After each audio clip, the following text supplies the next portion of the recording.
Hello everyone, welcome to Uttam's academy turning point coaching centre Kadapa. మరి మనకు RRB NTPC నందు general awareness లేదా general knowledge నందు ప్రిపరేషన్ స్ట్రాటజీ మ్యాక్సిమం ఎట్లా స్కోర్ చేసుకోవాలి, దీంట్లో మోస్ట్ ఇంపార్టెంట్ టాపిక్స్ ఏమేమి వస్తాయి, ఎక్కడ చూసుకోవాలి, టాపిక్ వైజ్ ప్రిఫరెన్స్ ఏ విధంగా ఉంటుంది, మరి how to get maximum marks in general awareness section అని చూస్తాం.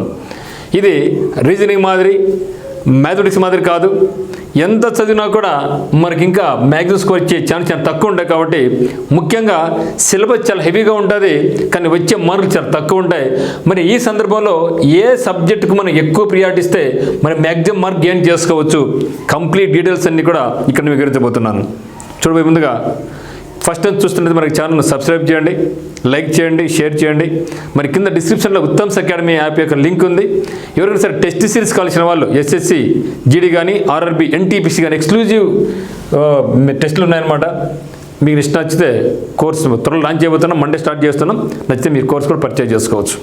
మరి ఆర్ఆర్బి ఎన్టీపీసీ ఇక్కడ చూస్తే ఇక్కడ మనం సైన్స్ పార్ట్ చూసినట్టయితే ఫిజిక్స్, కెమిస్ట్రీ, బాటనీ, జువాలజీ. అయితే మనకు ఆర్ఆర్బి గ్రూప్ డి అనుకోండి, అక్కడ స్పెషల్గా మనకు సైన్స్కి ఒక స్పెషల్ పార్ట్ ఒకటి ఉంది, తర్వాత జనరల్ అవేర్నెస్ ఉంటుంది. కానీ మనకు ఆర్ఆర్బి ఎన్టీపీసీ నందు ఆ విధంగా మనకు సైన్స్కి సపరేట్ పార్ట్ ఇవ్వలేదు. కేవలం వచ్చి మనకి ఏమంటే జనరల్ అవేర్నెస్ లేదా జనరల్ నాలెడ్జ్ మాత్రమే చెప్పడం జరిగింది తప్పితే సపరేట్ జనరల్ సైన్స్ అని ఇవ్వలేదు. కాబట్టి ఇక్కడ మనకి ఫిజిక్స్, కెమిస్ట్రీ, బాటనీ, జువాలజీ చూసినట్టయితే ఫిజిక్స్లో కొంచెం ఎక్కువ టచ్ చేసే అవకాశం ఉంటుంది. కానీ మిగతా వాటిలాగా కూడా గ్రూప్ డీలోగా సైన్స్ మీద మనకి ఎక్కువ బిట్స్ రావు. కాబట్టి ఫిజిక్స్లో అప్లికేషన్స్ బాగా చూసుకోండి. కెమిస్ట్రీ పరంగా చూస్తే మనకు periodical table, formulas, chemical formulas ఇవి మాత్రం కొంచెం చూసుకోవాల్సి ఉంటుంది. బాటనీ పరంగా, జువాలజీ పరంగా చూస్తే ఇక్కడ జువాలజీ పరంగా మనకు విటమిన్స్, డిసీజెస్, సో వాటిని కొంచెం టచ్ చేయండి. ఎందుకంటే మనకు మొత్తం నుంచి కలిసి వచ్చేది కూడా మనకు హెవీ మార్కులు ఏముండో, మనకు మ్యాక్సిమం అంటే ఒక 5 to 7 బిట్స్, మినిమం ఒక 5 బిట్స్ వచ్చే అవకాశం ఉంటుంది. మ్యాక్సిమం 7 వరకు కూడా 4. అంటే మనం ఈ యొక్క 4 టాపిక్స్ చదివినా కూడా ఒక్కొక్క టాపిక్ నుంచి ఒకటి వీలైతే 2 మార్కులు వచ్చే అవకాశం ఉంది. అందువల్ల ఇన్ డెప్త్ అయితే మనకు కొద్దిగా ఇబ్బందిగానే ఉంటుంది. కాబట్టి మీరు ఎక్కువ డెప్త్ కాకుండా పై లేఅవుట్స్ మాత్రం చూసుకుంటూ వెళ్ళండి. మరి నెక్స్ట్ చూస్తే ఇక్కడ సోషల్ స్టడీస్ పరంగా చూస్తే ఇక్కడ సోషల్ స్టడీస్లో మనకు హిస్టరీ, జాగ్రఫీ, పాలిటీ, ఎకానమీ. దీంట్లో ముఖ్యం మనం చూడాల్సింది ఏమంటే హిస్టరీ చూస్తే మళ్ళీ హిస్టరీ మనకి ఏన్షియంట్, మిడివల్, ఓకేనా, మోడర్న్ ఇవన్నీ ఉంటాయి. అంత చదవాలంటే అలివి కాని పని. కానీ మొత్తం మీద మనకు హిస్టరీని చూసుకుంటే ఇక్కడ మనకు 4 to 5 మార్క్స్, కొన్నిసార్లు అవి కూడా రాకపోవచ్చు కూడా. అంటే ఒక పార్ట్ నుంచి ఒకటి, ఒక పార్ట్ ఎంత చదవాలి, ఎంత సిలబస్ ఉంది, ఏం కథ, కానీ వచ్చే మార్క్ 1, 2 కానీ ఎక్కువ రావు. కాబట్టి హిస్టరీకి మాత్రం మీరు ఎక్కువ ఇంపార్టెన్స్ ఇవ్వమాకండి. నా అంచనా ప్రకారం అయితే మాత్రం లైట్ బ్రీఫ్గా చదవండి తప్పితే ఇదేంగా హిస్టరీ పట్టుకొని చదువుతూ పోతే కుస్తీ పడితే మనం చాలా ఇబ్బంది పడతారు. సో లిమిటేషన్స్ చాలా ఇంపార్టెంట్. సో మీరు చదవనుకుంటే హిస్టరీలో మోడర్న్ హిస్టరీ కొంచెం టచ్ చేయండి బాగా. తర్వాత జాగ్రఫీ. సో జాగ్రఫీ ఈ యొక్క సోషల్ స్టడీస్ పార్ట్లో భాగంగా జాగ్రఫీ అయితే మాత్రం చాలా ఇంపార్టెంట్. జాగ్రఫీ నుంచి మనకి ఎక్కువ బిట్స్ కూడా పడుతూ ఉంటాయి. సో జాగ్రఫీ మనకి ఏమంటే ఇక్కడ సబ్జెక్ట్ పరంగానే పనికి వస్తుంది, మరి స్ట్రాటజీకే పరంగానే పనికి వస్తుంది. కాబట్టి జాగ్రఫీకి మీరు ఎంత వీలైతే అంత ఎక్కువ ఇంపార్టెన్స్ ఇవ్వండి. తర్వాత పాలిటీ. సో పాలిటీ పరంగా చూస్తే మీకు ఎక్కువ ఆర్టికల్స్, మనకు ఇండియన్ కాన్స్టిట్యూషన్ యొక్క పార్ట్స్, ఆర్టికల్స్ వీటిని ఎక్కువ స్ట్రెచ్ చేయండి. సో ఎక్కువ దాన్ని ఫోకస్ చేయడం వల్ల మనకు ఎక్కువ మార్కులు వచ్చేది కూడా అక్కడి నుంచి మనకు వస్తాయి. సో ఇండియన్ కాన్స్టిట్యూషన్ నుంచి ఎక్కువ బిట్స్ మనకు వస్తాయి అన్నమాట. తర్వాత ఎకానమీ. సో ఎకానమీ అనేది ఇది చాలా వేస్ట్గా ఉంటుంది, కొంచెం డిఫికల్ట్గాను కూడా ఉంటుంది. కాబట్టి వీరైతే చూడండి, ఇలాంటి దాన్ని నెగ్లెక్ట్ చేసి పడేసేయండి. ఇది అక్కడి నుంచి కూడా మనకు వచ్చేది ఒక 2 బిట్లు, 1-2 బిట్లు వస్తాయి. కానీ దానికి ఇంత సిలబస్, ఇంత నేర్చుకోవడం మనకి ఇబ్బంది పడుతుంది. కాబట్టి దాని మీద కొంచెం లైట్ వదిలేసేయండి. కానీ మీరు ఎక్కువ ఇంపార్టెన్స్ ఇవ్వాలంటే ఇక్కడ జాగ్రఫీకి ఎక్కువ ఇంపార్టెన్స్ ఇవ్వండి, పాలిటీకి ఎక్కువ ఇంపార్టెన్స్ ఇవ్వండి. సో జాగ్రఫీని మాత్రం పిండి చేసి పడేసేయండి. స్టాటిక్ పరంగా చాలా ఇంపార్టెంట్ మనకి జాగ్రఫీ అనేది. తర్వాత ఇంపార్టెన్స్ ఇవ్వాల్సి మీరు పాలిటీకి, హిస్టరీని, ఎకానమీని లైట్ తీసుకోండి, ఇబ్బంది పడాల్సిన అవసరం లేదు. ఎందుకంటే మనం ఇంత చేసినా కూడా మనం మ్యాక్సిమం స్కోర్ అంటే 20 కన్నా ఎక్కువ స్కోర్ చేసుకోలేం. ఇంకా మీరు సివిల్స్ లెవెల్ ప్రిపరేషన్ కొనసాగిస్తే తప్ప ఒక 30 వరకు పోవచ్చు తప్ప మ్యాక్సిమం కేసెస్ అందరూ కూడా 15 నుంచి 20కి మీరు టార్గెట్ పెట్టుకోండి. కొంచెం ప్రాక్టీస్ అయిన తర్వాత దీన్ని మీరు 24కి పెంచండి. సో 24 పెంచండి. సో ఈ 25 పెంచారంటే మీరు ఎక్స్ట్రాడనరీ% మీరు చెప్పొచ్చు అనమాట ఇంక మీరు. ఓకేనా? సో కాబట్టి ఇందులో ముఖ్యంగా మరి ఇంకా మనం టచ్ ఏంటంటే కంప్యూటర్ సైన్స్ ఒక నెగ్లెక్ట్ చేస్తూ ఉంటాం. Don't neglect computer science. So computer knowledge మీద మనకు ఖచ్చితంగా ఒక 2 బిట్స్ టచ్ చేస్తూ పోతున్నారు. ప్రతి ఏ షిఫ్ట్ తీసుకున్నా కూడా ఏ ఎగ్జామ్ అయినా కానీ ఎన్టీపీసీ కానీ జీడీ కానీ గ్రూప్ డి కానీ జేఈ కానీ ఏ సబ్జెక్ట్ తీసుకున్నా కూడా మనకు కంప్యూటర్స్ నుంచి అయితే మాత్రం కంపల్సరీగా 2 బిట్స్ టచ్ చేస్తూ పోతున్నాడు. అది కూడా లైట్గానే ఉంది కానీ డిఫికల్ట్ లెవెల్ అయితే లేదు. కాబట్టి మీరు కంప్యూటర్స్ కూడా మీరు నెగ్లెక్ట్ చేయమాకండి.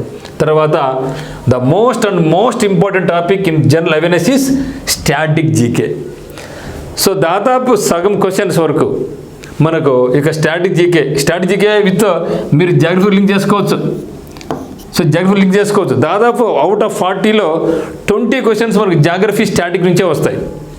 సో కాబట్టి మీరు స్టాటిక్ జీకేని బాగా ఇంపార్టెన్స్ ఇవ్వండి. ఈజీ కూడా ఉంటుంది. చెప్పాలంటే compared history and compared economy ఈ మనకు స్టాటిక్ జీకే కానీ జాగ్రఫీ పాలిటీ కానీ ఈజీగా ఉంటాయి, ఇంట్రెస్టింగ్గా ఉంటుంది. కాబట్టి దాన్ని మాత్రం నెగ్లెక్ట్ చేయమాకండి. మీరు హిస్టరీని వీళ్ళైతే పూర్తి నెగ్లెక్ట్ చేసిన ఇబ్బంది ఏంలా, కానీ ఎకానమీ పూర్తి నెగ్లెక్ట్ చేసిన అవసరంలే. కానీ జాగ్రఫీని పాలిటీని స్టాటిక్ జీకేతో లింకప్ చేసుకుంటూ మీరు హ్యాపీగా చేసుకుంటే మంచి స్కోర్ చేసుకోవచ్చు మనం. మరి స్టాటిక్ జీకేలో తర్వాత మనకి ఇంపార్టెంట్ కలిసిందంటే current affairs.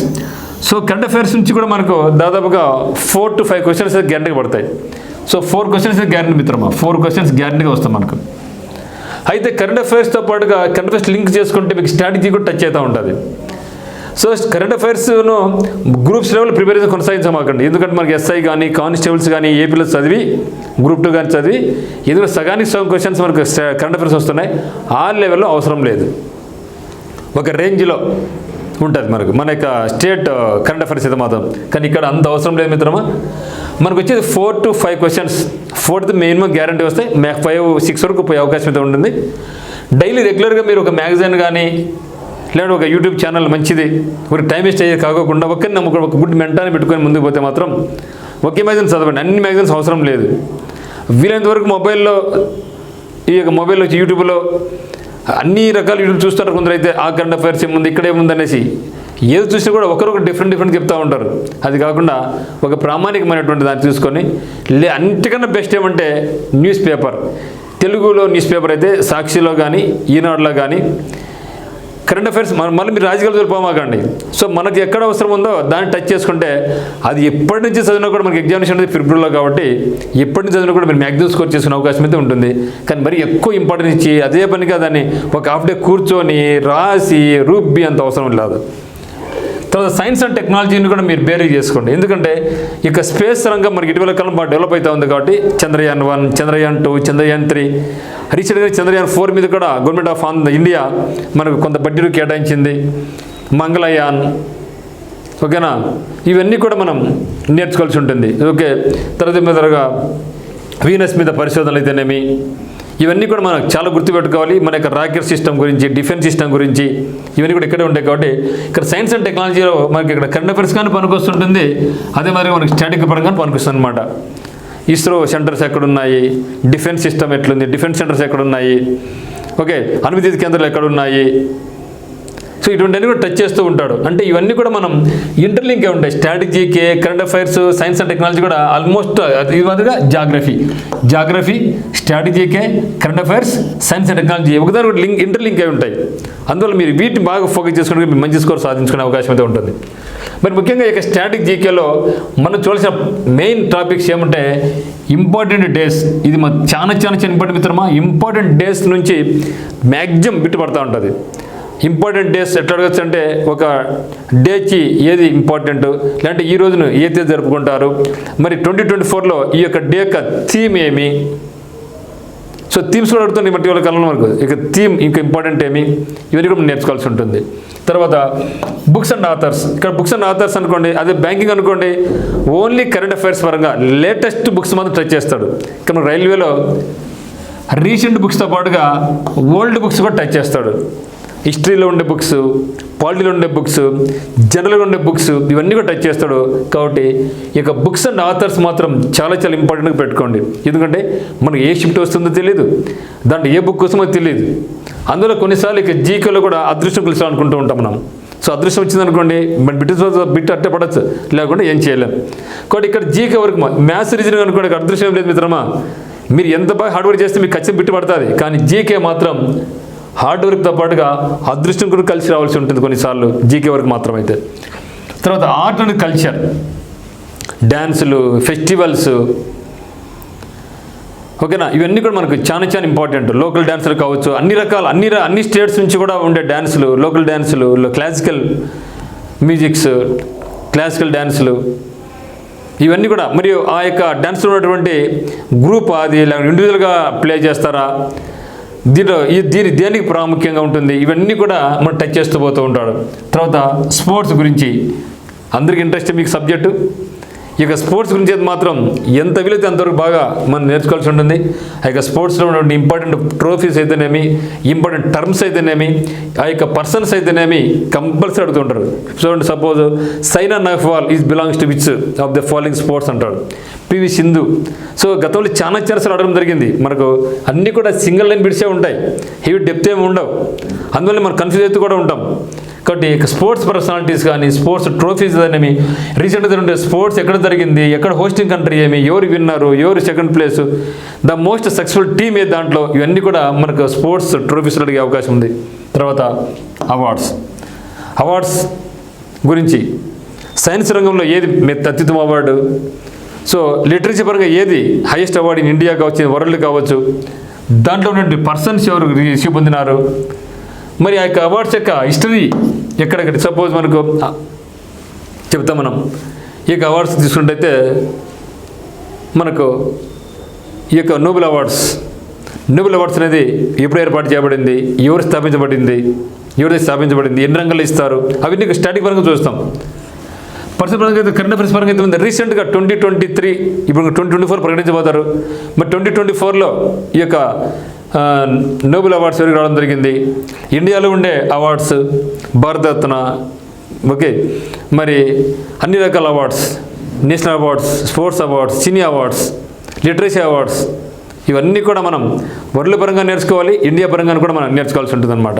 Raman Magsaysay award ఎప్పుడు ఏర్పాటు చేయబడింది, ఏ దేశం వాళ్ళు ఇస్తారు, ఈ విధంగా మనం ఇక అవార్డ్స్ గురించి అయితే మాత్రం పర్సన్స్ నేర్చుకోవాలి, హిస్టరీ కూడా నేర్చుకోవాలి, కరెంట్ అఫైర్స్ పరంగా కూడా నేర్చుకోవాల్సిందనమాట. తర్వాత ఇంపార్టెంట్ పర్సన్స్ అండ్ ప్లేసెస్. ఇక్కడ ఇంపార్టెంట్ పర్సన్స్ అంటే not only recent persons, Megasthenes, Aryabhata, వీళ్ళు ఏ బుక్లు రాశారు, ఎందుకు ఫేమస్ అయినారు, అది రీసెంట్ పర్సన్స్, ఏమైనా వార్తలు వచ్చిండే, ఏమైనా ముఖ్యమంత్రులు కానీ, సీఎంలు కానీ, ఇప్పుడు ఢిల్లీకి సీఎంగా అతిశీ ఏర్పాటు కావడం నియమించబడింది. మరి ఆ విధంగా మనం ప్రజెంట్తో పాటు ప్రజెంట్ ఉండాలి, పాస్ట్ నేర్చుకోవాలి. అదే ప్లేసెస్ కరెంట్ అఫైర్స్ పరంగా నేర్చుకోవాలి, వరల్డ్ పరంగా. సపోజ్ తిరుపతి దేవాలయం ఆంధ్రప్రదేశ్లోని ఏ జిల్లాలో ఉంది, బుద్ధేశ్వర్ టెంపుల్ ఏ రాష్ట్రంలో ఉంది, అటు places, current places, Gaza strip గురించి అయితే, ఉక్రెయిన్లో కీవ్ గురించి అయితేనేమి, ఇవన్నీ కూడా మనం నేర్చుకోవాల్సి ఉంటుంది. సో కాబట్టి మనం ఇంపార్టెంట్ పర్సన్స్, వరల్డ్ పర్సన్స్ నేర్చుకోవాలి, రీసెంట్ పర్సన్స్ నేర్చుకోవాలి. బుక్స్ అయినా కానీ, ఇంపార్టెంట్ పర్సన్స్ ప్లేసెస్ అయినా కానీ మనం కంపల్సరీగా వరల్డ్ను నేర్చుకోవాలి, రీసెంట్ పర్సన్స్గా మనం నేర్చుకోవాలన్నమాట. తర్వాత ఇంపార్టెంట్ ఆర్గనైజేషన్స్, యుఎన్ఓ కావచ్చు, నాటో కావచ్చు, G20 కావచ్చు, G7 కావచ్చు, క్వాడ్ కావచ్చు, సార్క్ కంట్రీస్ కావచ్చు, బ్రిక్స్ కావచ్చు, I2U2 కావచ్చు, ఇవన్నీ కూడా మనం నేర్చుకోవాల్సి ఉంటుంది. తర్వాత వరల్డ్ హెరిటేజ్ సైట్ చాలా ఇంపార్టెంట్. ఇక వరల్డ్ హెరిటేజ్ సైట్స్ను మనం పర్సన్స్తో, స్పోర్ట్స్తో కూడా ఇక ప్లేస్ అంతా దీంతో మనం లింకప్ చేసుకోవచ్చు అనమాట. సో వరల్డ్ హెరిటేజ్ సైట్స్, తర్వాత IHS intangible world heritage sites, intangible heritage sites, ఇలాంటి culture, tentative world heritage elements, ఇవి కూడా నేర్చుకోవాలి. ఎందుకంటే ఈ వరల్డ్ హెరిటేజ్ సైట్స్ గుర్తించబడే ముందుగా ఇవి ఈ లిస్టులో ఉన్నాయి, ఎప్పుడైనా ప్రకటించబడచ్చు అనేది, ఇవి మూడింటి ఒక రామాన్ని చదవండి. సో ఈ మూడు కూడా మనం బాగా నేర్చుకోవాలి. Intangible world heritage sites, tentative world heritage elements, ఈ మూడింటి కూడా కామన్ చదవాలి. కంపల్సరీగా మీరు ఏ షిఫ్ట్ తీసుకున్నా కూడా ఈ మూడు నుంచి ఒక బిట్ పడుతూనే ఉంటుంది అనమాట. సో మరి 43 వరల్డ్ హెరిటేజ్ సైట్స్, మైదాస్ ఎక్కడ, రామప్ప టెంపుల్ ఎన్నవది, ఆంధ్రప్రదేశ్ నుంచి ఏమైనా హెరిటేజ్ సైట్ ఉందా, టెంటెడ్ సైట్స్ ఏమైనా ఉన్నాయా, ఇట్లా ఒక రాష్ట్రంలో కాదు ప్రతి రాష్ట్రంలో ఉన్నటువంటి హెరిటేజ్ సైట్స్ ఇవన్నీ కూడా దాని పేరు ఏ రాష్ట్రంలో ఉంది, వీలైతే అది ఎక్కడ ఏ ప్రాంతంలోకి ఉంది అని కూడా నేర్చుకోవాల్సి ఉంటుంది. తర్వాత కంట్రీ క్యాపిటల్స్, కంట్రీ క్యాపిటల్, అదే కంట్రీ కరెన్సీ, పార్లమెంట్ నేమ్స్ ఇన్ని కూడా నేర్చుకోవాలి. కంట్రీ ఇస్తాడు, దాని క్యాపిటల్ ఏమి, దాని కరెన్సీ ఏమి, దానికి పార్లమెంట్ ఏమి, రీసెంట్గా వార్తలకు వచ్చినట్టు ఆ ప్రెసిడెంట్ ఎవరున్నారు, లేదా ప్రైమ్ మినిస్టర్ ఎవరున్నారు, దాని రాజధాని, ఆ యొక్క ఏ నది ఒడ్డున. సపోజ్ మనకు లాస్ట్ ఇయర్ చూస్తే మన ఆంధ్రప్రదేశ్లో ఒక ఎగ్జామ్ జరిగింది మనకు, ఐ థింక్ అది గ్రూప్ 4 గ్రూప్ 2 అనుకుంటా. ఉక్రెయిన్ రాజధాని క్యూ, అయితే క్యూ ఏ నది ఒడ్డున ఉంది అని అడగడం జరిగింది. అట్లా ప్రపంచవ్యాప్తంగా వచ్చే నగరాలను కావచ్చు, లేకుంటే మన దేశంలో వచ్చే నగరాలను కావచ్చు, అది ఏ నది ఒడ్డున ఉంది. హైదరాబాద్ మూసీ నది ఒడ్డున ఉంది, తర్వాత ఢిల్లీ సరయూ నది ఒడ్డున ఉంది, తుంగభద్ర నది ఒడ్డు ఏ ప్రదేశాలు వస్తాయి, కృష్ణా నది ఏ ప్రదేశంలో పోతూ ఉంది, అది రాజమండ్రి ఏ నది ఒడ్డున ఉంది, విజయవాడ ఏ నది ఒడ్డున ఉంది, ఓకేనా, కర్నూలు ఏ నది ఒడ్డున ఉంది. ఈ విధంగా ఏ రాష్ట్రంలో, ఒక రాష్ట్రాన్ని కాదు ప్రతి రాష్ట్రంలో ఉండే ఇంపార్టెంట్ పట్టణాలన్నీ కూడా ఏ నదిలో ప్రవహిస్తున్నాయి అనేది కూడా మనకు ఇంపార్టెంట్ అనమాట. అదే మాదిరిగా స్టేట్స్, క్యాపిటల్స్, సీఎంలు, గవర్నర్లు, స్కీమ్స్ ఇవి నేర్చుకోవాలి. సో దీంతో పాటుగా సెంట్రల్ మినిస్టర్స్, స్టేట్ మినిస్టర్స్ మనకు అవసరం లేదు, కానీ కంపల్సరీగా మనం state cabinet minister, central cabinet ministers మనం నేర్చుకోవాల్సి ఉంటుంది కరెంట్ అఫైర్స్ పరంగా. తర్వాత అబౌట్ రైల్వేస్, మరి ఇన్ని చెప్పి కూడా మనకు రైల్వేస్ గురించి నేర్చుకోలేదనుకోండి తక్కువ అవుతుంది. కంపల్సరీగా రైల్వేస్ నుంచి నేర్చుకోవాలి. రైల్వే సిస్టమ్ ఏ విధంగా ఉంది, శతాబ్ది ఎక్స్ప్రెస్, మెట్రో రైల్వే, మరి ఎన్ని మెట్రోస్ ఉన్నాయి, శతాబ్ది ఎక్స్ప్రెస్ ఎక్కడ లార్జెస్ట్, మరి మనకు రైల్వే జోన్స్ దానికి హెడ్ క్వార్టర్స్ ఎక్కడ ఉంది, రైల్వే మినిస్టర్ ఎవరు, railway CEO, railway board CEO, ఇవన్నీ కూడా కంపల్సరీ రాసి రైల్వే ఎగ్జామినేషన్. కాబట్టి రైల్వే గురించి చాలామంది మర్చిపోతూ ఉంటారు, కానీ రైల్వేస్ మాత్రం మేము మర్చిపోద్దండి. ఇది చెప్పే ముందుగా ఒకసారి అండి. So turning point coaching centre కడపలో ఎక్స్క్లూజివ్ కోచింగ్ ఆర్ఆర్బీ ఎన్టీపీసీకి మరి ఎస్ఎస్సి జీడీకి ఇవ్వడం జరుగుతుందన్నమాట. రెండు కూడా బ్యాచ్ వేరే వేరే ఉంటాయి. ఎస్ఎస్సి జీడీ సపరేట్ బ్యాచ్ ఉంటుంది, ఎస్ఎస్సి ఆర్ఆర్బీ ఎన్టీపీసీ సపరేట్గా ఉంటుంది. Morning 6 to 7:30 RRB NTPC exam జరుగుతుంది. మీకు ఎగ్జామ్ వరకు లాస్ట్ రోజు వరకు మీకు ప్రతిరోజు ఎగ్జామ్ అనేది జరుగుతుందన్నమాట. ఆఫ్లైన్లో ఉంటుంది, ఆన్లైన్ ఉంటుంది, but we are more focusing on offline coaching. Online coaching కూడా టెస్ట్ సిరీస్ ఉంటుంది, కోర్సులు పెట్టబోతున్నాం. బట్ మీకు వీలైతే ఆఫ్లైన్ కోచింగ్ జాయిన్ కండి. ఎందుకంటే మార్నింగ్ 6 o'clock నుంచి సాయంత్రం 5:30 వరకు నాన్ స్టాప్గా క్లాసులు, ఎగ్జామినేషన్స్, 100 బిట్స్ డిస్కషన్ ఉంటుంది. నైట్ మళ్ళీ స్టడీ రివిజన్ లాగా కూడా హాస్టల్ ఉన్న వాళ్ళకి ఉంటుందన్నమాట. సో ఆర్ఆర్బీ ఎన్టీపీసీకి అయితే 100+ మార్క్ టెస్ట్ నిర్వహిస్తాం. అదే మరి ఎస్ఎస్జీడీ కూడా 100+ మార్క్ టెస్ట్ మనం నిర్వహిస్తాం అనమాట. సో మీకు ఏ డౌట్స్ ఉన్నా కూడా మనకి నెంబర్ 8688080802కి మీరు కాల్ చేయొచ్చు. మరి అదే మాదిరిగా సిటీ రివర్స్, స్పేస్ ప్రోగ్రామ్స్ గురించి మరి కంపల్సరీ నేర్చుకోవాలి. దాంట్లో ఇంపార్టెంట్ పర్సన్స్ అయితేనేమి, హెడ్ క్వార్టర్స్ అయితేనేమి నేర్చుకోవాల్సి ఉంటుంది. డిఫెన్స్ సిస్టమ్ ఇది చాలా ఇంపార్టెంట్. డిఆర్డిఓ గురించి అయితేనేమి, హెచ్ఏఎల్ గురించి అయితేనేమి ఇవి కూడా మనం నేర్చుకోవాల్సి ఉంటుంది. సోషల్ ఇష్యూస్, రీసెంట్గా ఏదైనా సరే సోషల్ ఇష్యూస్ ఇలాంటి సుప్రీంకోర్టు తీర్పులు కావచ్చు, లేదా హైకోర్టు సంచలన తీర్పులు కావచ్చు, ఇవన్నీ కూడా మనం నేర్చుకోవాలి. తర్వాత డిజాస్టర్ మేనేజ్మెంట్ కూడా బిట్లు అయితే అడుగుతారనమాట. ఎర్త్క్వేక్స్ గురించి, సునామీ గురించి, తుఫాన్ యొక్క పేర్ల గురించి, ఆ యొక్క తుఫాన్ ఏ రాష్ట్రంలో ఎక్కువ నష్టం కలిగించింది, ఏ దేశం, ఈ తుఫాన్ పేరు ఏమి, అది పేరు ఏ దేశం సూచించింది. కరెంట్ అఫైర్స్ దీన్ని మరీ డెప్త్గా మీరు డైలీ 10 hours అవసరం లేదు, 5 hours అవసరం లేదు, డైలీ ఒక 1 hour దీన్ని కేటాయించండి. డెప్త్ అవసరం లేదు మిత్రమా, ఇవన్నీ కూడా మనకు లైట్గానే ఉంటాయి. ఇక్కడ మీరు ఓన్ డెప్త్ పోమాకండి, ఎందుకంటే 40 questions ఎన్ని టైప్స్ కవర్ చేసుకోవాలి కాబట్టి బర్నింగ్ టాపిక్స్ మాత్రం మీరు కంపల్సరీ చూసుకోవాల్సిందే. గాజా ఇజ్రాయెల్ వార్ అయితేనేమి, రష్యా ఉక్రెయిన్ వార్ అయితేనేమి, ఇవన్నీ మనం చూసుకోవాలి. తర్వాత సూపర్లేటివ్స్. సో సూపర్లేటివ్స్ అనేది ఫస్ట్, లాస్ట్ ఇవన్నీ కూడా చూసుకుంటుంది. So first CM, women, first university secretary general, ఇట్లా ఏదైనా కావచ్చు. నేషనల్ పరంగా అయితేనేమి, ఇంటర్నేషనల్ పరంగా అయితేనేమి మనకు కంపల్సరీ నేర్చుకోవాలి. వీటితో పాటుగా ఇంకో టాపిక్ మనకు చాలా ఇంపార్టెంట్ టాపిక్ ఉంది మిత్రమా, అదేమంటే మరి ఏం చెప్పినాం, వీటితో పాటుగా మనకి ఏ బిట్ వస్తుందో ఎక్కడో మనకు తెలియదు కాబట్టి నైబరింగ్ కంట్రీస్ గురించి మీరు బాగా నేర్చుకోవాలి. ఏముంది మిత్రమా, నైబరింగ్ కంట్రీస్ అని చాలా ఇంపార్టెంట్.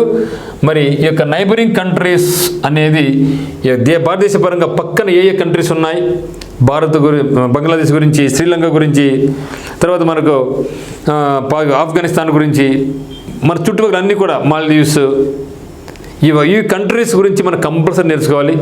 ఈ యొక్క కంట్రీస్ మధ్య ఏమైనా అగ్రిమెంట్స్ ఏమైనా ఉన్నాయా, ఇటీవల కాలంలో ఏమైనా చర్చలు జరిగినాయా, ఆ దేశ ప్రధాని మన దేశం అక్కడ విజిట్ చేసినాడా, ఎందుకు విజిట్ చేశారు, ఈ దేశాల మధ్య ఉన్నటువంటి ఇష్యూస్ ఏమైనా ఉన్నాయా, కాంట్రవర్సీస్ ఏమైనా నదుల కాంట్రవర్సీ ఏమైనా ఉన్నాయా, ఇవన్నీ కూడా కంపల్సరీగా ఇండియా అండ్ నైబరింగ్ కంట్రీస్ గురించి కంపల్సరీ నేర్చుకోవాలి.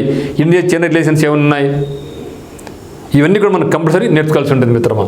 సో నైబరింగ్ కంట్రీస్ మాత్రం కంపల్సరీ. తర్వాత డైలీ క్విజులు ప్రాక్టీస్ చేసుకోవడం, ఈనాడు పేపర్లో కావచ్చు, సాక్షి పేపర్ కావచ్చు, లేకుంటే మీకు యూట్యూబ్లో కావచ్చు, ఏదైనా సరే 100 బిట్స్ మాత్రం నేర్చుకోవడం. ఈ యొక్క 100 బిట్స్ మనకి టర్నింగ్ పాయింట్ నందు 15,000 100 బిట్స్ మీకు ప్రొవైడ్ చేస్తున్నాం. ప్రతిరోజు 100 బిట్స్ ఇచ్చి ఎన్టీపీసీ వాళ్ళకు, గ్రూప్ డి వాళ్ళకి ఇచ్చి వాళ్ళు సపరేట్ చదివిస్తున్నాం. ఈరోజు 100 బిట్లు నేర్చుకోవాలా అనేది ఇస్తున్నాం. ఈ విధంగా మీరు ఎత్తుకున్నా కూడా ఈ యొక్క 10,000 100 బిట్స్ కూడా మీకు ఫాస్ట్ ఇది ఫాస్ట్ రివిజన్ అనమాట. ఇది ఆల్రెడీ క్లాస్ జరుగుతాయి, టాపిక్ వైజ్ క్లాసెస్ జరుగుతుంటాయి, వాటితో పాటుగా ఇక 100 బిట్స్ అనేది స్పీడ్ రివిజన్ అంటే వీలైనంత వరకు మొబైల్ వాడకం తగ్గించి పేపర్ వర్క్ ఇస్తున్నాం. మనకి టర్నింగ్ పాయింట్ అంతా అది మీరు గమనించాలా. తర్వాత కాన్సెప్ట్ ఓరియేషన్లో మన క్లాసెస్ జరుగుతాయి అన్నమాట. మాక్ ఎగ్జామ్స్ ప్రతిరోజు ఒక మాక్ ఎగ్జామ్ జరుగుతుంది మిత్రం. ప్రతిరోజు ఒక మాక్ ఎగ్జామ్, మీకు సిలబస్ అయిందా లేదా మీకు సంబంధం లే, ప్రతిరోజు మాక్ ఎగ్జామ్ వేయాల్సిందే, ప్రతిరోజు క్లాస్ అటెండ్ కావాల్సిందే, దాంట్లో మీరు డిస్కస్ చేయాల్సిందే. సార్ మళ్ళీ క్లాస్ వచ్చి మీకు డౌట్స్ అన్ని క్లారిఫై చేస్తారనమాట. తర్వాత రివిజన్ కూడా మనకి ఇంపార్టెంట్ ఇస్తాం. ప్రతిరోజు నైట్ 1.5 అవర్ రివిజన్, ఆ రోజు ఏమైతే జరిగిందో అవన్నీ మీరు రివిజన్ చేసుకోవాలా. సో రివిజన్ చేసుకుంటే, ఎందుకంటే చాలామంది చదువుతుంటారు కానీ రివిజన్ చేయరు. మీరు ఎంత చదివినా రివిజన్ చేయకపోతే మాత్రం వేస్ట్ అవుతుంది. రివిజన్ అనేది చాలా మోస్ట్ ఇంపార్టెంట్ మీరు భావించండి. రివిజన్ లేకపోతే మీకు జాబ్ వచ్చే అవకాశం చాలా తక్కువ ఉంటుంది. తర్వాత గ్రూప్ డిస్కషన్, మీరు ఒంటరిగా అయితే చదవలేరు మిత్రమా. ఈ రైల్వే ఎగ్జామ్స్ ప్రిపరేషన్ కొనసాగించాలంటే ఒంటరిగా పనికిరాదు, కంపల్సరీగా గ్రూప్ డిస్కషన్ చేయాల్సిందే. ఒకరుతో కష్టం, 2 లేదా 3 మీరు కంపల్సరీగా గ్రూప్ డిస్కషన్ అనేది మీరు చేయాల్సిందే. గ్రూప్ డిస్కషన్ లేకపోతే చాలా ఇబ్బంది పడతారు. మంచి గ్రూప్ పెట్టుకోండి, ఆ డిస్కస్ చేసినప్పుడు ఫోన్ పక్కన పెట్టేసేయండి, ఏ టాపిక్స్ రాకూడదు. కంపల్సరీగా ఫోకస్ ఆన్ ఆర్ఆర్బీ ఎన్టీపీసీ లేదా ఫోకస్ ఆన్ అదే చదివితేనే మనకి జాబ్ వస్తుంది. అన్నింటికి మించి మీకు ఏమంటే పాజిటివ్ థింకింగ్. ఎందుకంటే మన యొక్క ప్రక్రియ అనేది 1 month 2 months కాదు, ఇది సుదీర్ఘ ప్రక్రియ. ప్రిలిమ్స్కి దాదాపుగా 4 months, మినిమం 4 months పడుతుంది. తర్వాత రిజల్ట్ 1 month, తర్వాత మళ్ళీ ఒక 1 or 2 monthsకి మళ్ళీ మెయిన్స్ ఎగ్జామ్. ఇదంతా కంప్లీట్ కావాలంటే దాదాపుగా మనకు 6 to 8 months పడుతుంది. 6 to 8 months. ఇక సుదీర్ఘ ప్రయాణంలో ఎన్నో ఆటుపోట్లు, ఎన్నో అవమానాలు, ఎందుకురా ఈ ఫీల్డ్ అని కొన్నిసార్లు అనిపిస్తుంది. అవన్నీ స్పష్టత చెప్పి ఈరోజు మీరు ఏదైతే ఉత్సాహంతో ఉన్నారో ఎగ్జామ్ వరకు మీరు అదే అదే ఎనర్జీ కలిగి ఉంటే మాత్రం ఇక పాజిటివ్ థింకింగ్తో వెళ్తే మాత్రం ఖచ్చితంగా మీరందరూ కూడా సక్సెస్ సాధిస్తారు. సో కాబట్టి be positive, be an optimist. So thank you for watching. But don't forget to share, subscribe and like this video. Thank you.